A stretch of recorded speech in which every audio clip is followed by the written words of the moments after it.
So what's the Grape Explorer talking about today? Well, one of my passions is Burgundy. I love and adore Burgundy. We all know the problems. There's some very, very expensive Burgundies out there and the prices just keep soaring and soaring. But I'm always on the lookout for value and I'm always on the lookout to share my values with you. And today we're going to talk about an interesting grape that grows in Burgundy that nobody really knows too much about, but I'm going to explain. It's called Bourgogne Aligote.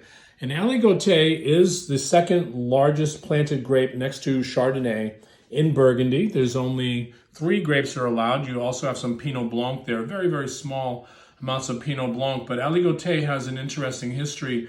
I remember back 25 years ago when I would go to Burgundy and they would always, I would taste a range of wines. They would start with the Aligote. And of course, it wasn't always a pleasurable wine to me. The wine was acidic, sharp, didn't have a lot of fruit structure to me.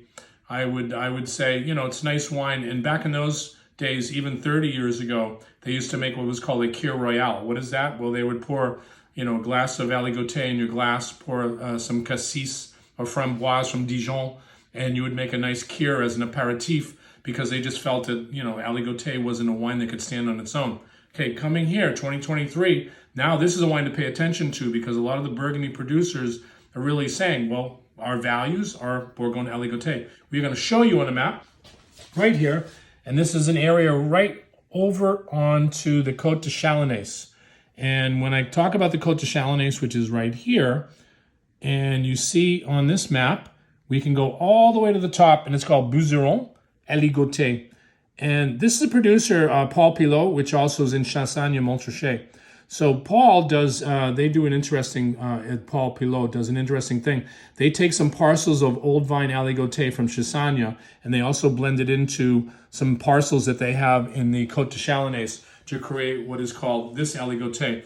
And again, this is value. So this wine is under $40 a bottle. But I can tell you that I've had some experiences with Aligote. One time I had a magnum of Aligote from one of the greatest producers at a friend's house, and it was actually Laurent Ponceau. Ponceau also has parcels of Aligote old vines. I had a magnum of that, and it just blew me away. And of course, the price is incredibly inexpensive when you're talking about all the greatest wines in all of Burgundy.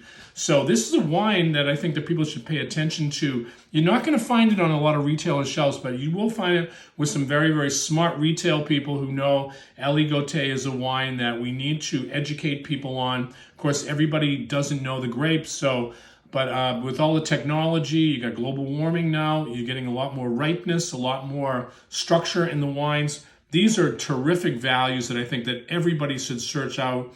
You know, I'm going to be talking about Burgundy because we're going to be on we're going on a current trip to Burgundy, and I'm actually going to feature some Aligotes from some other producers because I think it's a wine that we all should pay attention to, especially if we love White Burgundy. And White Burgundy right now is crazy prices. They keep going up and up. This wine doesn't really seem to go up too much, and because I think that a lot of people just don't pay attention to this grape.